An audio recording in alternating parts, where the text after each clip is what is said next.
7 कुछ भी पूछ ले, आपको सिर्फ ये वाली वीडियो देखनी है और इस कंसेप्ट को रट लेना है। प्राइम नंबर तो सुना होगा, जो जिसके 2 फैक्टर होते हैं। तो को प्राइम नंबर की अगर मैं 3 का स्क्वायर कर दूं, वो भी किससे डिवाइड होगा? 3 से डिवाइड होगा। If B square is divisible by 2। Hello बच्चों, तो 10th क्लास का बोर्ड एग्जामिनेशन आ चुका है और मैं लेकर आऊं रियल नंबर जहां से 3 मार्क्स का क्वेश्चन परफेक्टली हर बार पूछा जाता है। तो 3 नंबर बन जाएंगे इस वीडियो के साथ। तो है क्या 3 नंबर में क्वेश्चन? 3 नंबर में क्वेश्चन है prove that √2 is an irrational number. या तो आपसे पूछेगा √3, √5, √7 कुछ भी पूछ ले, आपको सिर्फ ये वाली वीडियो देखनी है और इस कंसेप्ट को रट लेना है और इसके साथ ही 3 नंबर पक्के हो जाएंगे आपको। तो जब भी आपको इरेशनल नंबर प्रूव करना है, उसके लिए देखना 2 मिनट का टाइम लूंगा। कंसेप्ट समझते हैं कि इसके लिए हमें चाहिए क्या क्या। अगर आपको इरेशनल नंबर प्रूव करना है तो 2 कंसेप्ट्स आपको आने ही चाहिए। पहला जी आपको पता होना चाहिए कि को प्राइम नंबर क्या होता है। जी हाँ, क्या पता होना चाहिए? को प्राइम नंबर, ठीक है ना। प्राइम नंबर तो सुना होगा, जो जिसके 2 फैक्टर होते हैं। तो को प्राइम नंबर क्या होता है, आइए इसको जानते हैं। मान लीजिए मेरे पास एक नंबर है, 16 को 12 से डिवाइड करते हैं, ठीक है। 16 को 12 से डिवाइड करते हैं तो 16 के फैक्टर क्या होंगे? 1, 2, 4, 8 और 16। तो इससे डिवाइड होता है। इसी तरह 12 के फैक्टर क्या होंगे? 1, 2, 3, 4, 6 एंड 12, ठीक है ना। मतलब इन दोनों नंबर के फैक्टर्स देखिए कितने। अब अगर मैं इन दोनों को काटना चाहूं तो इनके लिए क्या होगा? इसको मैं 2 से भी कटिंग कर सकता हूं और 4 से भी कटिंग कर सकता हूं, ठीक है ना। तो चलिए इसको मैं 4 से कट करता हूं। अब इसको 4 से कट करता हूं, ये कितना आ गया? 3। ये कितना आ गया? 4। तो अब आगे मेरे पास 4/3। अब 4 के फैक्टर देखते क्या है? एक 1 है, एक 2 है और एक क्या है? 4 है। इसी तरह 3 के फैक्टर क्या है? 1, 3, ठीक है ना। तो इसका देखो कॉमन फैक्टर क्या है? कॉमन फैक्टर मतलब 4 और 3 का कॉमन फैक्टर क्या है? 1। मतलब अगर 4 और 3 को काटना हो ना तो सिर्फ आप 1 से काट सकते हो, उसके अलावा किसी और से काट नहीं सकते। इट मींस को प्राइम नंबर ऐसे नंबर होते हैं जिसको 1 के अलावा किसी और से काटा नहीं जाता। अगर मैं बात करूं आपसे 18/16 और मैं पूछूं क्या को प्राइम नंबर है, तो आप सोचोगे क्या मैं इसको सिर्फ 1 से काट सकता हूं या किसी और नंबर से भी काट सकता हूं? तो आप इनको 2 से भी काट सकते हो। किससे काट सकते हो? 2 से भी काट सकते हो। इट मींस ये को प्राइम नंबर नहीं है। अगर मैं इसी को शॉर्ट फॉर्म में और आगे करके देखूं, अगर मैं इसको थोड़ा सा और आपको समझाऊं, 7/3 और पूछो क्या को प्राइम नंबर है, क्या आप इसको काट सकते हो? नहीं काट सकते ना। मतलब इसको काट सिर्फ 1 से सकते और किसी नंबर से काट नहीं सकते। It means 7 and 3 are coprime number, ठीक है। तो मैं मान के चल रहा हूं कि आपको पता लग गया को प्राइम नंबर क्या होते हैं, ठीक है। तो को प्राइम नंबर जान लिया, तो इसी के साथ इर्रेशनल नंबर के लिए एक और छोटा सा कंसेप्ट है। अगर उसको भाई लोग हम जान गए ना तो समझो कि कयामत हो जाएगी। मतलब भूल नहीं पाओगे, 3 नंबर लेकर ही आओगे, ठीक है ना। तो इसी तरह एक और कंसेप्ट है फंडामेंटल थ्योरम ऑफ अरिथमेटिक्स। देखना इसमें कहना क्या चाहता हूं, इधर देखना, बड़े ध्यान से देखना। अब देखना कि 4 के फैक्टर क्या है? 4 है, उसका फैक्टर क्या है? 1, 2 और 4। मतलब इस फैक्टर का मतलब क्या है कि 4 ये वाले नंबरों से कट सकता है। मतलब 4 2 से भी डिवाइड हो सकता है, 4 4 से भी डिवाइड हो सकता है, ठीक है ना जी। अब देखिए, अगर मैं इसका स्क्वायर कर दूं, क्या कर दूं? बड़े ध्यान की बात है, क्या कर दूं? तो मैं 4 का स्क्वायर कर दूं। अगर 4 2 से भाग होता है, 2 से डिवाइड होता है, इट मींस अगर मैं 4 का स्क्वायर कर दूं तो भैया वो भी तो 2 से डिवाइड होगा, वो भी 2 से क्या होगा? डिवाइड। इट मींस क्या होगा? 16 भी तो 2 से डिवाइड होता है। 16 भी क्या होता है? 2 से डिवाइड होता है। तो मैं यहां पर सिखाना क्या चाहता हूं आपसे, इसको थोड़ा ध्यान से देखना।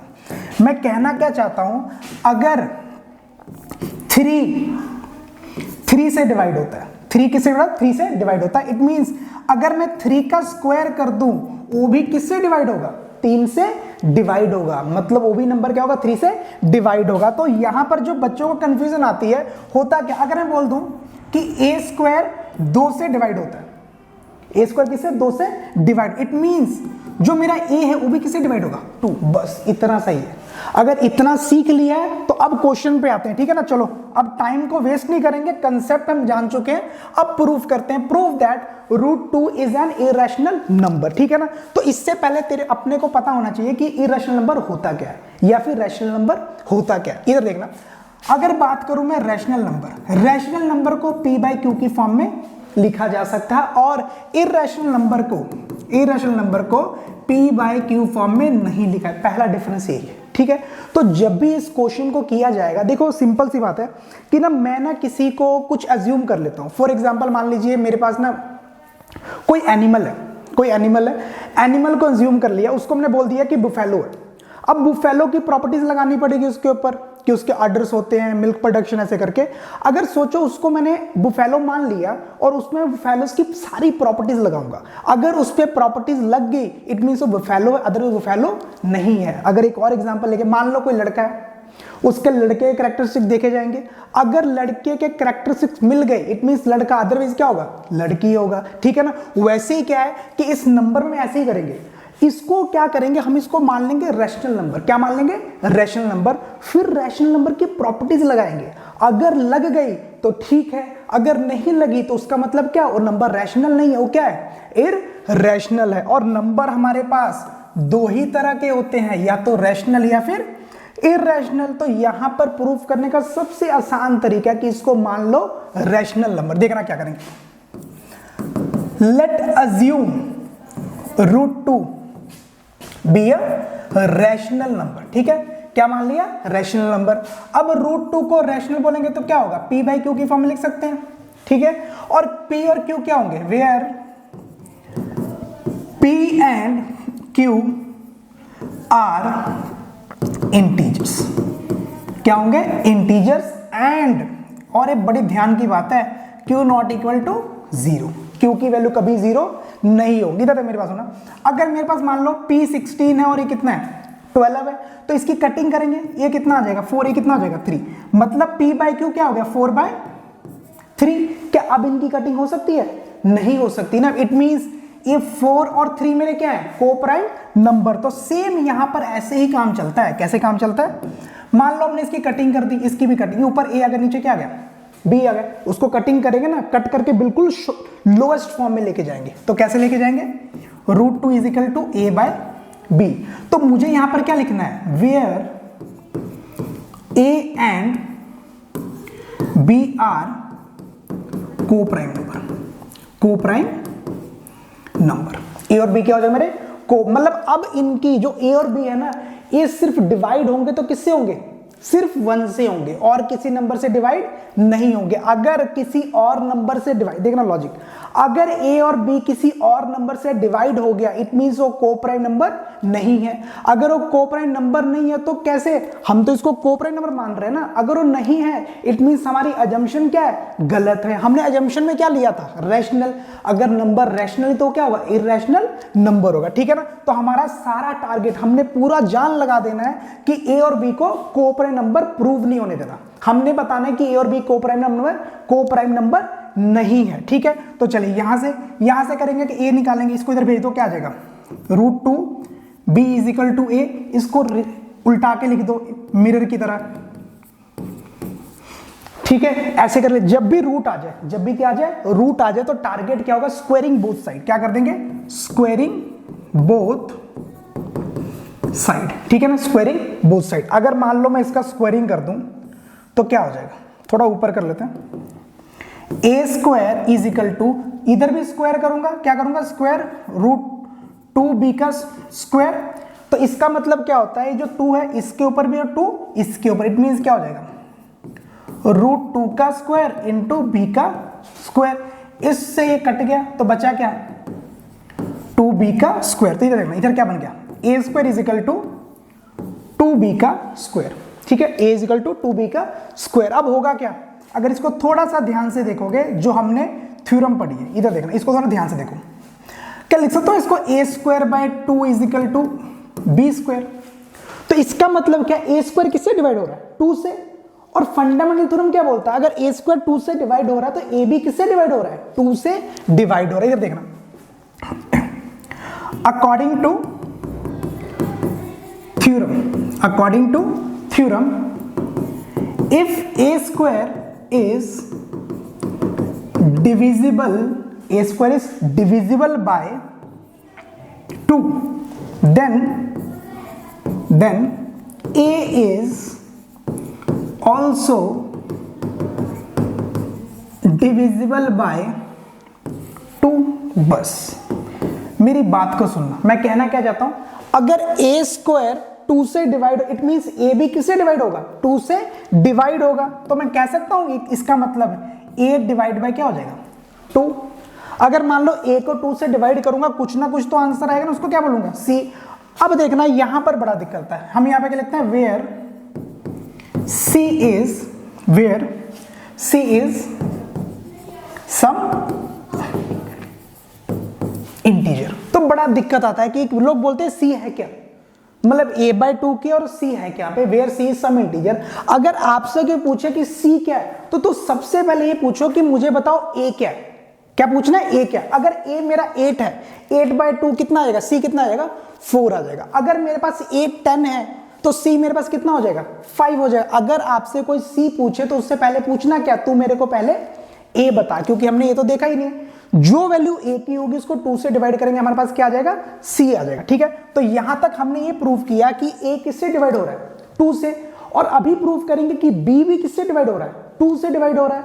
बट a और b क्या है, कोप्राइम नंबर, वो एक के अलावा किसी और से डिवाइड नहीं हो सकते। सोच पा रहे मैं कहना क्या चाहता हूं। इसी तरीके से प्रूव होगा कि हमको जान लगा देनी है ए बी को कोप्राइम नंबर ना प्रूव करने में। ठीक है, चलिए अब यहां से मेरे पास क्या आ गया, आपने क्या करना है कि इसको इक्वेशन 1 मान के चलना है, a square equal to B square. तो यहां से a निकालिए, a कितना हो जाएगा, 2c हो गया। Put the value of a in equation 1, put the value of a in equation 1। तो इक्वेशन 1 में a की वैल्यू को पुट किया जाएगा, देखते क्या आता है। इक्वेशन a मेरा क्या है, a square is equal to 2b का स्क्वायर। ठीक है, a की वैल्यू कितनी है, 2c का square is equal to 2b का स्क्वायर। थोड़ा सा बस आंसर आने वाला है। तो ये क्या बन जाएगा, 4c square is equal to 2b square. ठीक है, अगर मैं अब करता हूं, इधर देखना, इसको इधर ले आऊं, 4c square by 2 is equal to b square, या फिर इसको ऐसे कर लो, इसको आप ऐसे कर लीजिए, ज्यादा इजी रहेगा। c square is equal to 2b square by 4, cutting करेंगे 1/2, तो क्या बन जाएगा, b स्क्वायर बाय 2। इसका मतलब ये है, इसका मतलब क्या है कि अगर b स्क्वायर 2 से डिवाइड हो रहा है, इट मींस b भी किससे डिवाइड होगा, 2 से डिवाइड होगा। तो इधर क्या करेंगे, फिर से वही चीज लिख दीजिए, according to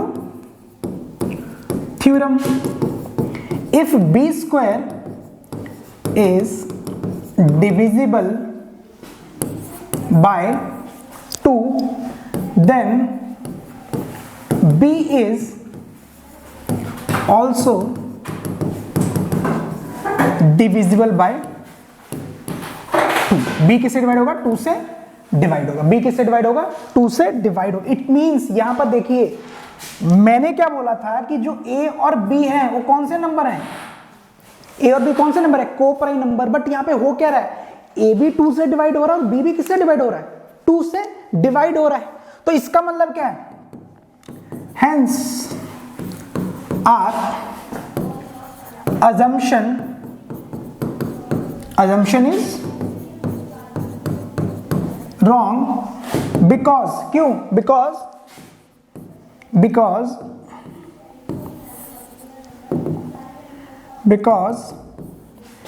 A and B is not a co-prime number। मतलब A और B co-prime नंबर नहीं है। इसका मतलब क्या होगा, अगर co-prime नंबर नहीं है और हमारी assumption क्या होगी, गलत होगी, है ना। Therefore अगर नंबर इरेशनल है ही नहीं, क्योंकि हमने मान लिया उसको इरेशनल, सॉरी उसको हमने क्या मान लिया, रैशनल मान लिया। रैशनल मानने के बाद हमने बोला कि कोप्राइम नंबर है, बट लास्ट में क्या पता लगा कि वो कोप्राइम नंबर नहीं है। इट मींस जो हमने माना था वो क्या मान लिया, गलत मान लिया। मतलब वो नंबर रैशनल नहीं है, वो नंबर क्या है, irrational number. Therefore √2 is an irrational number. ठीक है ना। तो क्वेश्चन कैसे भी आ जाए, क्वेश्चन क्या हो जाए, कैसे भी आ जाए, आपको डरना नहीं इसमें कि क्या है ऐसे वैसे, बिल्कुल भी इस पे घबराना नहीं है। आपका टारगेट क्या रहेगा, टारगेट पे ध्यान रखना अपने को। टारगेट क्या रहना चाहिए कि उसको हमने क्या मानना है, रैशनल मान लेना है। अगर क्वेश्चन में √7 को इरैशनल प्रूफ करना होता तो आइडिया देता हूं, इसका मतलब यह है कि आपने ये प्रूफ करना है कि ए बी 7 से डिवाइड हो रहा है और बी भी किससे डिवाइड हो रहा है, 7 से। और अजम्पशन में हमने ए बी को क्या माना है, कोप्राइम नंबर, बट वो कोप्राइम नंबर नहीं है। क्यों नहीं है, क्योंकि हमारी अजम्पशन ही क्या है, गलत है। इसलिए जब भी ऐसा क्वेश्चन है तो घबराना नहीं है, बिल्कुल स्टेप बाय स्टेप करना है और अच्छे से हो जाएगा। Thank you so much.